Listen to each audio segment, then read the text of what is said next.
Hey guys, welcome back to DIY with me. I'm so happy you're here today. Today we're going to do a really cool um embroidery painting canvas work of art. I don't know exactly what to call it, but it's going to be really cool. Now, the first thing you're going to need is you're going to need a pattern. Now, I am a member of Creative Fabrica, which I will actually put in the show notes. What Creative Fabrica is, it's basically where you can go and you can either if you don't want to be a member, which I pay a membership fee every month. But if you don't want to be a member and you want to just buy some designs outright, it's like Etsy, but it's a little bit different because it's all graphics. And so it's really cool. So I actually have an adopted daughter. I think I've talked to you before about my adopted son, Paul, who was my daughter's eighth grade boyfriend. And then he just kind of stuck around and became part of the family. Well, his wife calls me Madre too.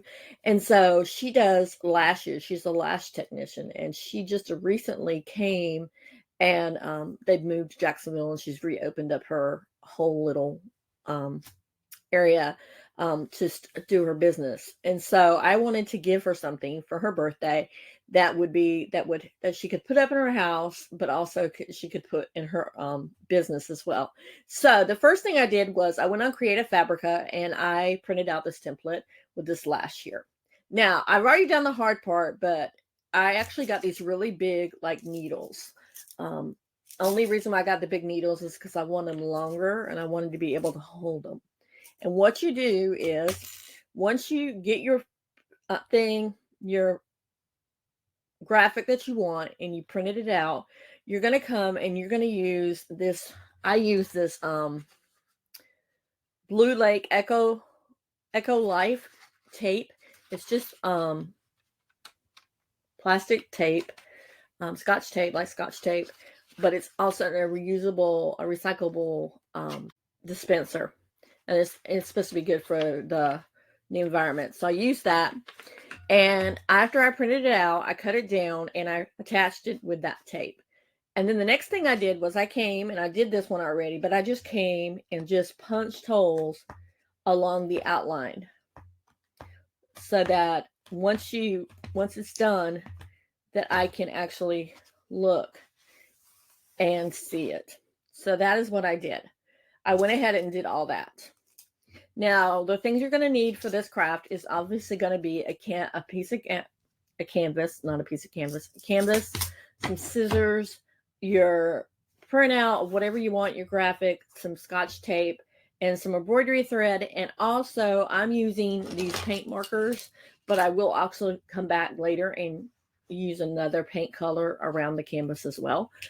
But so now I can remove this, and as you can see, it's pretty much, I don't know if you can see it really up close right now, but it's printed out. It's very fine, very thin, but it's printed out. And I'm just going to attach that to my computer so that I can look at it. But I've already threaded the black thread for my to start threading it through. And what you're going to do is you're going to come around, and I'm just going to start up here because this is a starting point. If I can get it. And I'm just going to thread and basically sew. Only work with little spots, little pieces at a time, because you're going to want to be able to see exactly what you're doing. And you're going to actually be coming back and forth across. And also, so your yarn doesn't get tangled up, just use little pieces at a time. Now, I may need to take my glasses off because I'm getting closer to trying to figure out where the holes are at. And I don't want to make double holes like I just did. But what you're doing, as you can see, let me zoom this in a little bit for you, is you're just coming and you're just sewing. And you're pulling it tight as you sew. And you're just going to sew it all the way around until you get to the very end. And then I'm going to pause this because it's going to take a lot for me to sew this. So I'm going to pause it until I get to the very end. And then I'll come back and show you exactly how we did this. So I have stitched all this out. It took me quite a bit of time. And now I'm doing the final stitch. And then I will show you what the back looks like. The back is kind of messy. Not gonna lie. I had a couple of oops, but that's okay. It's not as messy as it would have been if I was doing regular cross stitching. But what I did was I just stitched around the edges, and now I'm just going to come back and I'm going to make a knot. The black I ended up using threading it twice, and the pink I ended up threading twice, only because I ran out. But using this longer needle definitely helps. Also, using the needle with the bigger eye, if you have a problem seeing, this needle has a bigger eye, so it's easier to thread. And I love this little embroidery kit thing that I have here. I got it on Amazon, but I love that everything's all together, so I don't have to worry about it. So I will be putting that up and getting that out of the way. And then this is what I'm going to do right now is I'm going to go ahead and unthread the green, and put my needle back in its container. And then I'm going to take the pink and the leftover pink that I have, and I'm just going to thread it back in and put it all up, because it's important when you're working on something to clean your space, to clean your actual workspace, so that you're not continually having to pick up, put up, pick up, put up, pick up, put up. So, and it doesn't get in your way when you're doing other things. Now that green I should have picked up and put right there. So that's the green I'm using. I used 4 different colors on this only because I wanted some kind of stand out, for it to stand out a little bit, and it will stand out once I use the next technique I'm going to use. So these are just little pieces I'm just going to throw out to the side. Now I have all that done, and so what I'm going to do now is, I love this right here. I'm going to move this out of the way for a second to show you. I have a piece of pink that I'm throwing in the trash. This piece right here, I'm going to take that off right here for right now. They clip down, or they clip up, excuse me. They clip up, and so everything's all in one spot. And then you're going to do the same thing for this one. Once I put the pins up, and for some reason it's not clicking down, it's not staying down. Let's go this way. No, it's gotta go this way. It's trial and error, when you're trying to put things up. For some reason it's not going down, but I'm just going to put it over here to the side right now and close it up in a minute. I'm done with my scissors, so I'm moving my scissors over here to the side. Now, if you notice, I have different colors. Like I said, I have the red, I have the black, I have the green, and the pink. Now, this is the really cool thing about this. Now, if I wanted to, I could go use the black paint marker, but I'm not. You can actually use regular paint if you don't have paint markers. But I'm going to show you how to prime the paint markers. I have a piece of cardboard right here. And this one I have not used. So what you're going to do is you're just going to shake the marker. You're going to shake it up. And then you're going to keep doing this. See how it's white to begin with? But you're going to keep doing it until it starts filling up. See how it's starting to get some pink there? You're going to keep doing it until it gets filled up. And now you can see where it's pink. I've got to prime. I've already primed the red, but I'm going to prime the green. So once again, shake it up. And then keep pushing it, because the paint works down into the marker. Now, if you like to paint, see how it's coming down in the marker now? If you like to paint, then you can use regular paint, but I feel like when you're working with such a small area like this, there's less chance for it to kind of overfill the area if you use a paint marker. So what I'm going to do right here is I'm just going to come in and I'm just going to fill in where this green is on the paint, just to add a little bit of dimension to it and just kind of make it look a little bit nicer.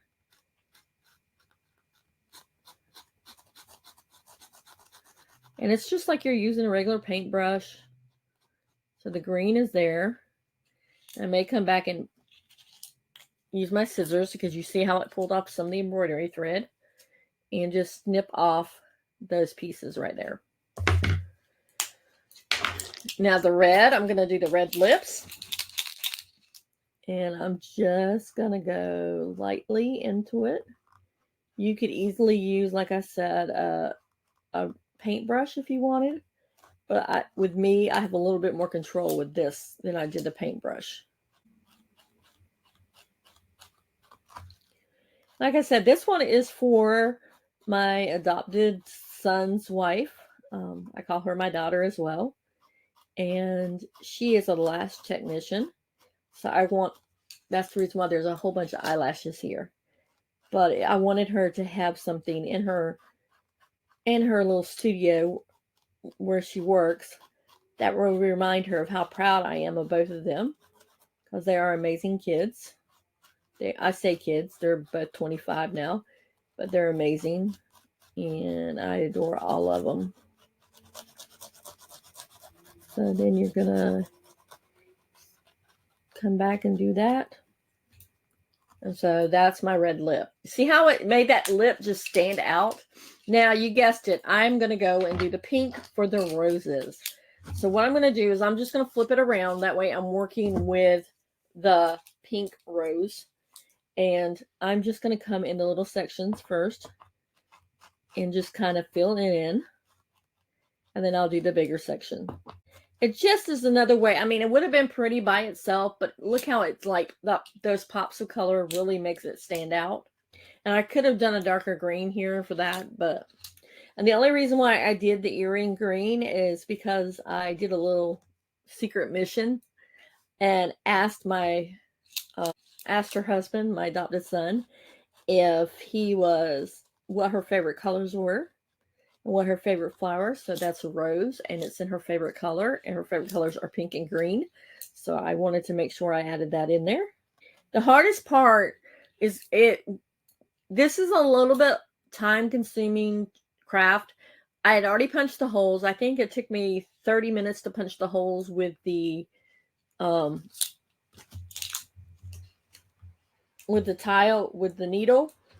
And then it took me a little over, I want to say 2 hours, because I wasn't consistently working straight through it to do the needle point work.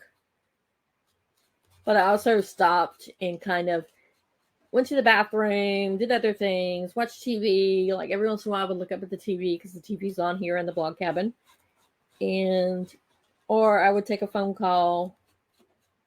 So yeah, so it's just a matter of working and doing this.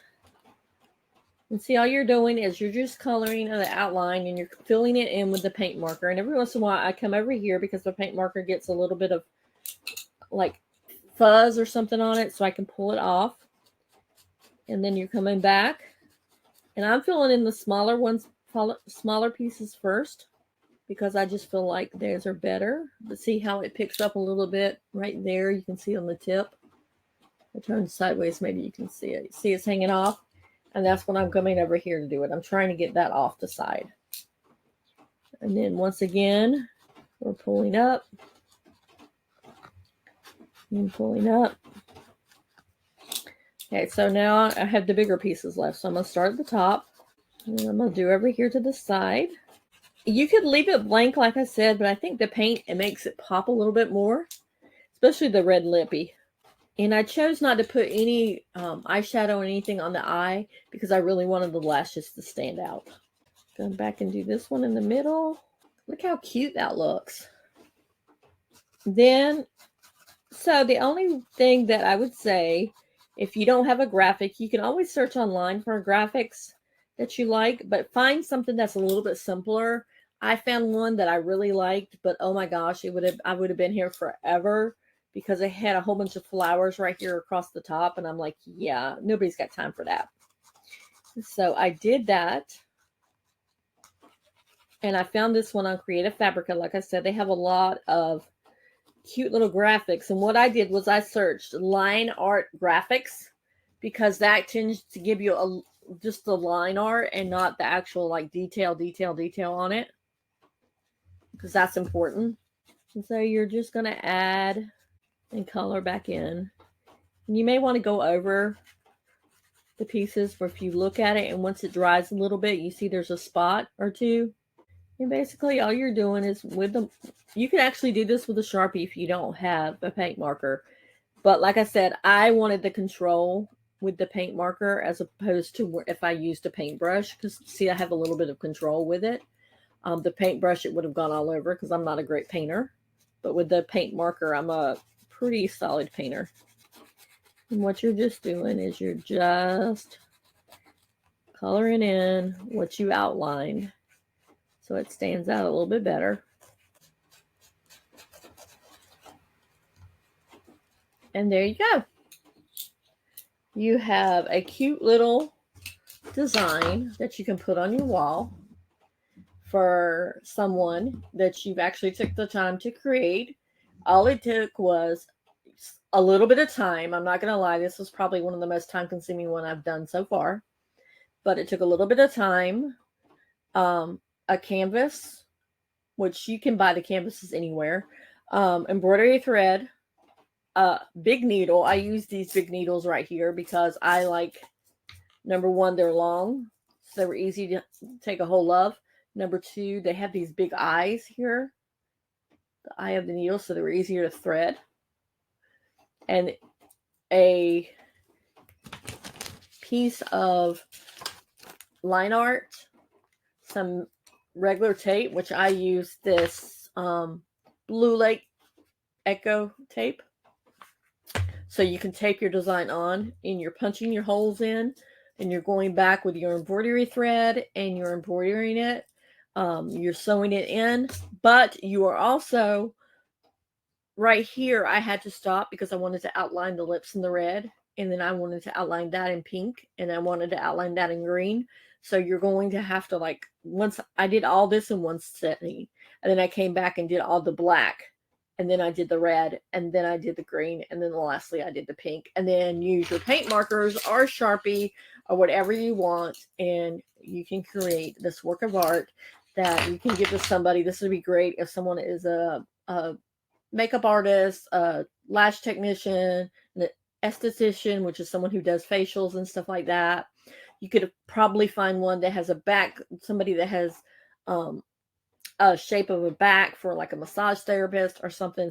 Just something that people can hang up in their studio to know that that you love them and that you care.